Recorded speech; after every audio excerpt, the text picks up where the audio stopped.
Hello friends, मी मनीषा साबळे तुमचं सर्वांचं माझ्या चॅनलवरती पुन्हा एकदा स्वागत करते। आज करणार आहे मी चिकन फ्राय करणार आहे। तर हे घेतलं मी अर्धा किलो चिकनमध्ये आता आपण अद्रक पेस्ट लसूणची पेस्ट टाकणार आहे। अद्रक आणि लसूणची पेस्ट। तर हे चिकन बघा, फक्त नरम पीस घेतले मी आणि काही हड्डीचे पण आहे, कारण छान वाटतं आपण फ्राय केलेले। तर बघा पुढे रेसिपी माझी पूर्ण। या अद्रकची आणि लसूणची पेस्ट टाकलेली आहे मी। बघा खूप छान लागतं, तुम्ही पण करून बघा, आवडले तर नक्की करा। मी शॉर्टकटमध्ये दाखवते रेसिपी।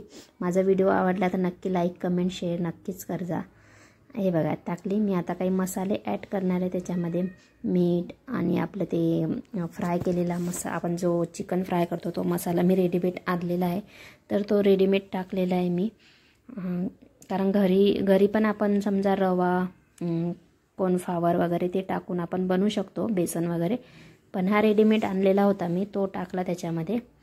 आणि मीठ, आपली लाल मिरची, धना पावडर, आपले जे मसाले असतात ते थोडे ॲड करायचे, अजून चांगली चव येते आणि टेस्टी लागतं ते चिकन फ्राय जे आपण बनवतो ते।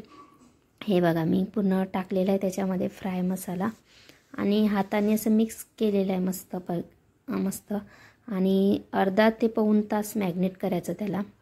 मॅग्नेट करण्यासाठी समजा कमीत कमी तुम्ही 2 तास 3 तास पण ठेवलं चालेल, मी अर्धा ते पाऊण तास ठेवलं होतं। हे बघा मी मसाले ॲड केले सर्व, लाल मिरची वगैरे सर्वच, हळद आणि मीठ वगैरे सर्व, आणि मस्त हाताने मी आता मॅश करून घेणार आहे। तर मॅश केलं मी हाताने, आणि हे मॅग्नेटसाठी मी आता ठेवणार आहे। मॅग्नेट करण्यासाठी मी अर्धा ते पाऊण तास ठेवलं होतं। हे बघा मी आता तेल घेतलं, तेलामध्ये आपण तळूया त्याच्यामध्ये। तर आता मी त्याच्यामध्ये चिकन ॲड करणार आहे। हे बघा आपलं अर्धा ते पाऊण तास मॅग्नेट झाल्यानंतर तेलामध्ये कढीपत्ता टाकायचा। ते मी विसरली होती व्हिडिओ काढायला, तर एक घाणा ऑलरेडी काढून घेतला होता।